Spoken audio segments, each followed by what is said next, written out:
Deklarasi dukungan kepada Hovifah Indar Parawangsa dan Emil Dardak disampaikan langsung Ketua Umum DPP Partai Perindo Haritanu Sudibyo di kantor DPP Partai Perindo Jakarta.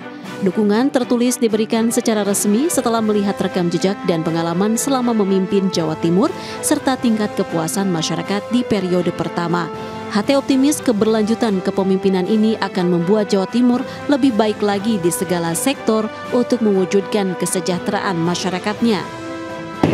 Saya rasa sudah tidak perlu dalam dan Partai Perindo bukan hanya memberikan surat dukungan, saya menyebutkan kepada seluruh partai di Jawa Timur nanti untuk membantu pemenangan. Dukungan dari Partai Perindo ini menambah kekuatan bagi pasangan Hovifah Emil untuk bersama menjalin sinergitas dalam melanjutkan pembangunan di Jawa Timur 5 tahun mendatang. Rasakan bahwa kekuatan dukungan ini merupakan sebuah kepercayaan kepada kami bahwa 5 tahun lalu kami mendapatkan dukungan dan ini salah satu spirit yang kami lihat sejalan. Sekali lagi suatu kehormatan bagi kami untuk dipercaya mendampingi Ibu bersama Partai Perindo. Terima kasih. Melalui dukungan ini, Partai Perindo juga menyatakan kesiapannya untuk memenangkan pasangan Hovifah Emil dengan menurunkan seluruh kader dan simpatisan di Jawa Timur.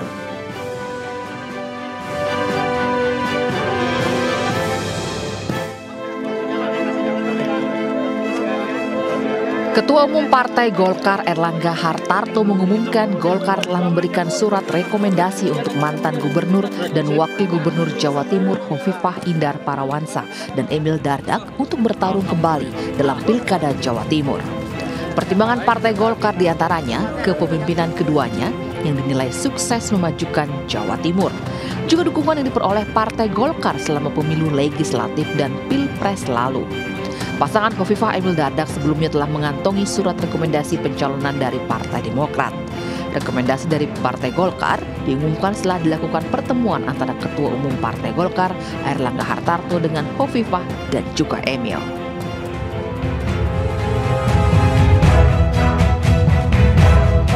Ketua Umum Partai Gerindra Prabowo Subianto resmi menyerahkan rekomendasi dukungan kepada Hovifah Emil Dardak untuk maju sebagai pasangan calon gubernur dan wakil gubernur Jawa Timur di Pilkada 2024. Prabowo menegaskan Gerindra bersama Koalisi Indonesia Maju siap bekerja keras memenangkan pasangan Hovifah Emil. Intinya adalah seluruh kekuatan Partai Gerindra bersama kawan-kawan dari Koalisi Indonesia Maju lainnya juga akan bekerja keras untuk mensukseskan Ibu Hovifah dan Mas Emil ini karena mereka sudah terbukti kinerjanya, prestasinya membanggakan. Surat rekomendasi ini disampaikan Prabowo setelah menerima kunjungan Hovifah dan Emil di kediamannya di kawasan Kertanegara, Kebayoran Baru, Jakarta Selatan. Prabowo menyebut pasangan Hovifah Emil sudah terbukti berhasil membawa Jawa Timur lebih baik dan meningkatkan kesejahteraan masyarakatnya. Sementara itu, Hovifah berharap dukungan dari Partai Gerindra ini semakin memperkuat peluang untuk memenangkan pemilihan Gubernur Jawa Timur 2024.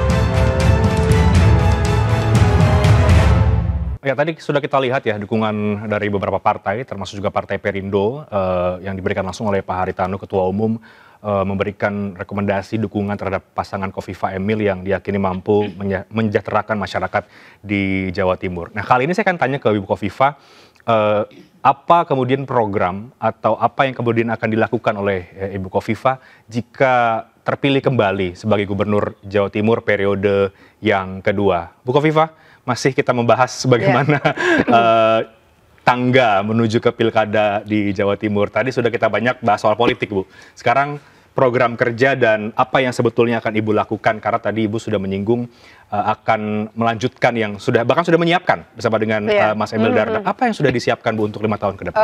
Mungkin makronya, karena detailnya sedang digodok tim. Ada tim think tank yang kita melibatkan berbagai elemen, itu sedang jalan. Kemudian ada lagi kristalisasi program oleh konsultan politik tentu. Sudah dipresentasikan, jadi semua ini kan kita godok kembali.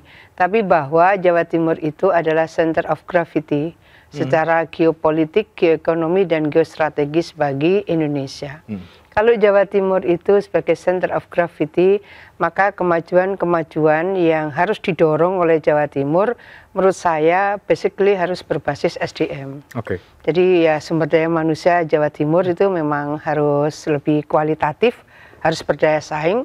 Saya seringkali menyampaikan bahwa competitiveness index, jadi global competitiveness index itu setuju tidak setuju, kita harus lihat bagaimana sebetulnya daya saing kita antar provinsi maupun daya saing kita dibanding dengan katakanlah negara tetangga kita.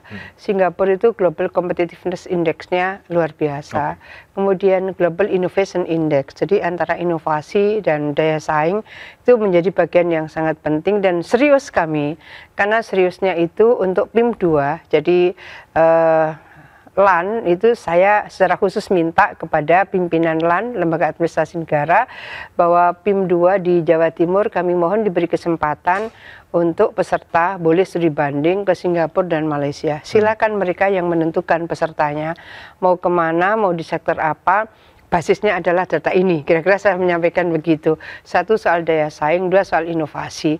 Nggak mungkin kita mau bergerak maju, melampaui dari apa target-target yang sudah kita tetapkan di RPJMD maupun RPJMN secara nasional.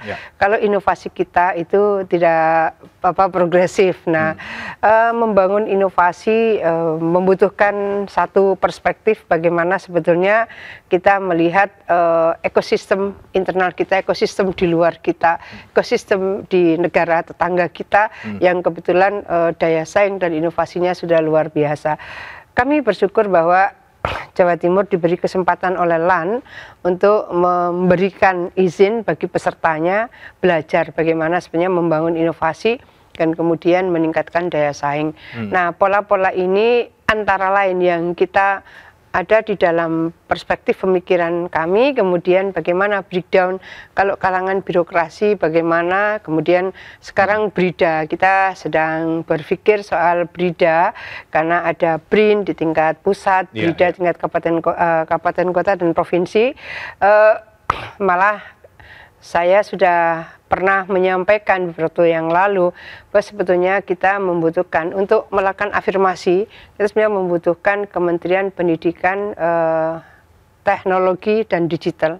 Jadi ini sebetulnya teknologi, digital dan riset. Ini jadi antara pendidikan tinggi, kemudian riset, digital, dan teknologi ini mestinya untuk melakukan afirmasi untuk sampai kepada 2045 ini dibutuhkan. Sehingga spesifikasi untuk melakukan inovasi-inovasi itu memang ada lembaga yang secara khusus, misalnya sekarang kalau inovasi di bidang apa, sektor pertanian misalnya, inovasi sektor apa, perikanan misalnya, inovasi di bidang apa, mungkin alutsista misalnya, itu memang membutuhkan kelembagaan yang menurut saya itu harus terkoneksi dengan perguruan tinggi. Jadi kalau sekarang ada BRIN, maka inovasi di perguruan tinggi relatif kemudian programnya tersedot ke BRIN. Nah, perguruan tinggi ini kan pikiran-pikirannya unlimited, inovasi-inovasinya tidak boleh kemudian tidak tumbuh, tidak berkembang, dan akhirnya produk-produk dari riset mereka tidak terkoneksi dengan dunia industri misalnya. Ini yang pernah saya sampaikan beberapa waktu yang lalu, karena menurut saya untuk menuju 2045 memang ada kebutuhan untuk bisa memberikan ruang, ada lembaga pendidikan tinggi ini memang harus mendapatkan ruang khusus yang terkoneksi dengan riset, terkoneksi dengan teknologi, terkoneksi dengan dunia digital. Dan untuk itu misalnya Pemprov Jawa Timur ini kami bersyukur bahwa kita bisa mendapatkan kepercayaan dari King's College London. Dari King's London insya Allah September ini sudah mulai pembelajaran dimulai. Rekrutmennya Maret kemarin sudah dilakukan untuk apa? Untuk digital future. Digital future. Kemudian 100% masih tenaga pengajarnya dari King's London. Lalu untuk WSU. Jadi Western Sydney University menurut Mas Nadiem Mendikbud bahwa ini S1 pertama di Indonesia. Saya pun izin dengan perguruan tinggi swasta.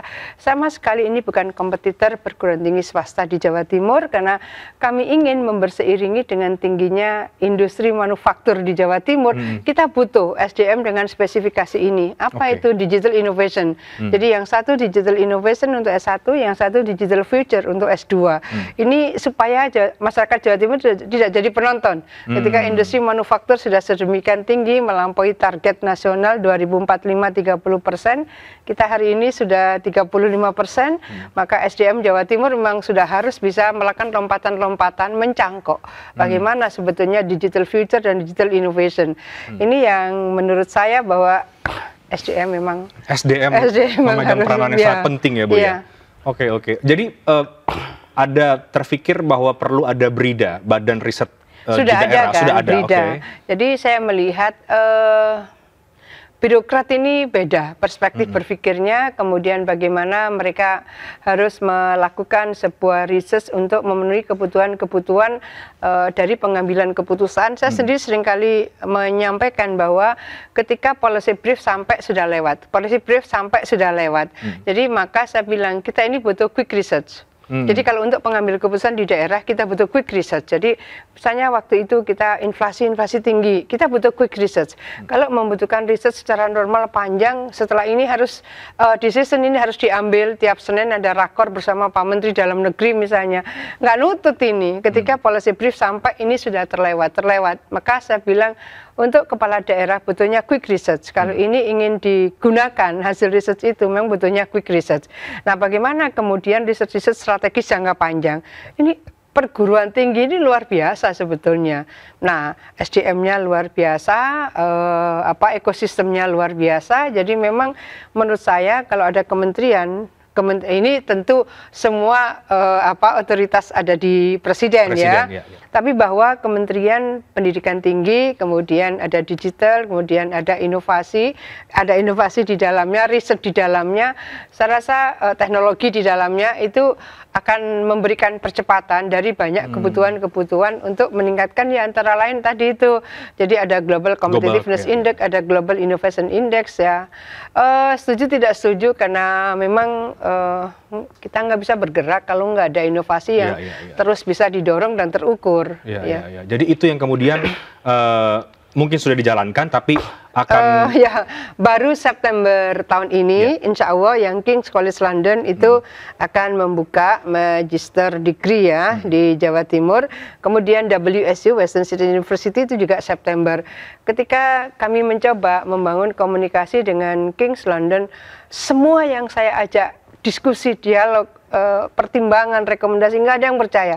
Nggak mungkin mbak, susah mbak gitu. Saya selalu jawab, susah tidak berarti tidak bisa. Selalu saya sampaikan susah tidak berarti tidak bisa. Kemudian tim mereka datang ke Jawa Timur, kami kemudian Agustus lalu datang ke King's London, September kembali lagi beliau ke Jawa Timur dan insya Allah September ini akan dimulai pembelajaran pertama. Karena rekrutmennya Maret kemarin sudah selesai. Semua proses rekrutmen standarnya adalah King's London. Dosennya semua King's London. Untuk apa? Kepentingan kita mencangkok, SDM kita memang harus dibangun, melompat dari skillnya, dari perspektifnya. Sehingga kalau industri manufaktur di Jawa Timur sudah 35% per Mei tahun ini, mereka tidak jadi penonton. Tapi jadi pelaku terlibat juga di dalam perkembangan itu ya, Bu Kofifa. Menarik itu kemudian soal bagaimana SDM yang juga menjadi perhatian adalah soal kemiskinan misalnya. Meskipun kita tahu ada angka yang cukup signifikan yang berhasil ditekan oleh Pemprov Jawa Timur di bawah kepemimpinan Bu Kofifa. Apa ceritanya itu Bu, di balik turunnya angka kemiskinan ekstrim yang kemudian ini juga mungkin akan menjadi salah satu catatan Ibu di kalau terpilih kembali? Kemiskinan ekstrim ini sebetulnya target dari PBB ya. Kemudian harus dilaksanakan oleh semua negara, termasuk di dalamnya tentu adalah Indonesia. Sebenarnya saya dulu diberikan kesempatan oleh Gus Dur, studi pengentasan kemiskinan di Cina, sampai 6 bulan. Keliling saya bagaimana pengentasan kemiskinan berbasis perempuan. Saya melihat luar biasa.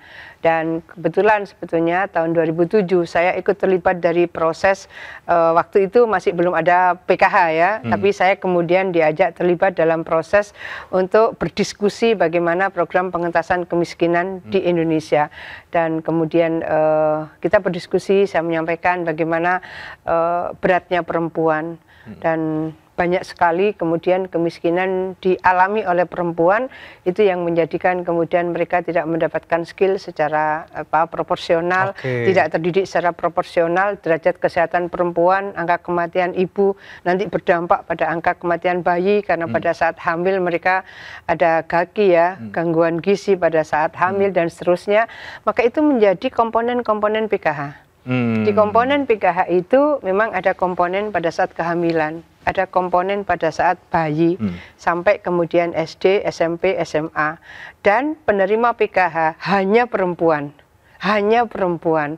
Jadi ini proses diskusi yang menurut saya dengan segala menurut pikiran-pikiran saya relatif waktu itu diterima. Karena kebetulan saya pernah dikirim oleh Gus Dur untuk belajar pengentasan kemiskinan di Cina, bagaimana sebetulnya negara kemudian juga memberikan intervensi dari Agricultural Bank of China waktu itu. Interestnya hanya 0 sampai 10%. Pada saat itu KUR kita masih 24%-an. Sekarang ini KUR sudah 7%. Jadi ini proses-proses yang memang harus dibangun untuk mereka yang miskin, pemberdayaan ekonomi itu dikasih skill, kemudian dikasih akses. Kalau mereka nggak punya modal, maka permodalan kepada mereka memang harus berseiring dengan kemampuan mereka untuk bisa survive, dan kemudian mereka bisa memberikan, kalau ada dia harus ngambil KUR, maka relatif dia survive, tapi dia juga bisa mengembalikan KUR-nya. Itu juga yang kita lakukan di Jawa Timur. Jadi di Jawa Timur kita baru bisa maksimum 50 juta dengan bunga 3% per tahun. Itu juga diikuti oleh beberapa bupati wali kota, mereka juga sudah mengikuti program yang sama. Jadi kalau mereka pada proses powerless begitu, udah kondisinya powerless, kan tidak mungkin mereka hari ini misalnya dia dikasih pinjaman, bulan depan harus mencicil. Nah itu kan grace period ini kan relatif nggak ada ini. Ini dulu juga koreksi saya dengan KUR kita. Kenapa kalau hari ini pinjam, kemudian bulan depan mereka harus mencicil. Jadi kemudian ya kalau itu kan rente begini loh, kita ini kalau government ya jangan kemudian kita mempersandingkan dengan rente misalnya. Program itu kita lakukan 3% per tahun, maksimum 50 juta, tapi juga kita punya zakat produktif. Nah zakat produktif itu sebenarnya kecil sekali, 500.000 saja per orang. 500.000 per orang, dan itu zakat, artinya mereka tidak mengembalikan. Itu untuk siapa? Untuk ultramikro. Jadi kalau mereka pelaku usaha ultramikro, sebetulnya untuk jualan nasi pecel, jualan gorengan nggak sampai 500 modal mereka. Justru yang begini ini yang potensial terjerat rente. Itu yang sering kali saya sampaikan bahwa apa yang bisa kita lakukan, kita lakukan. Kita bisa memberikan ini, kita lakukan. Kemudian kita disupport oleh Basnas luar biasa. Kemudian CSR dari BUMD juga luar biasa. CSR dari private sector, mereka yang pegang duitnya. Nanti pada saat dibagi, kemudian mereka memberikan itu. Jadi saya hanya memediasi, memfasilitasi pertemuan antara pelaku-pelaku usaha ultramikro, tapi bahwa uang di mereka, kemudian kita siapa yang hadir kita saling ikut membagikan, mendistribusikan, itu menurut saya relatif solutif. Karena dari cerita-cerita mereka yang dari satu rombong, kemudian mereka bisa 3 rombong, karena pada dasarnya untuk jualan gorengan, jualan dawet, mereka butuh budgetnya mereka bisa 250.000, 300.000, mereka sudah bisa jualan. Dan kalau itu bisa membantu mereka tidak terjerat rente, menurut saya sudah memberikan ruang mereka bisa tidur nyenyak. Kalau dengan rente itu pasti nggak bisa tidur nyenyak masyarakat. Dan pola-pola itu yang kemudian Ibu akan merencanakan atau melanjutkan kembali nanti jika terpilih? Itu sesuatu yang solutif bagi masyarakat, terutama ultramikro ini kan pasti kalau dicek pasti nggak bankable. Kalau nggak bankable nggak bisa mereka akses lembaga perbankan. Mau kemana? Ke rente gitu. Nah kalau rente kita tahu bahwa bunganya itu bunga harian dan seterusnya dan seterusnya. Belum lagi debt collectornya dan seterusnya. Jadi bagaimana rakyat bisa lebih tenang, lebih tentram, lebih nyaman hidupnya, lalu guyup rukun. Selalu saya menyampaikan pesan guyup rukun. Jadi itu menurut saya menjadi bagian penting bahwa PR di negeri ini nomor 1 persatuan, nomor 2 persatuan, nomor 3 persatuan. Jadi tiga-tiganya persatuan begitu kan, harus guyup rukun. Guyup rukun itu menjadi keyword menurut saya. Ya.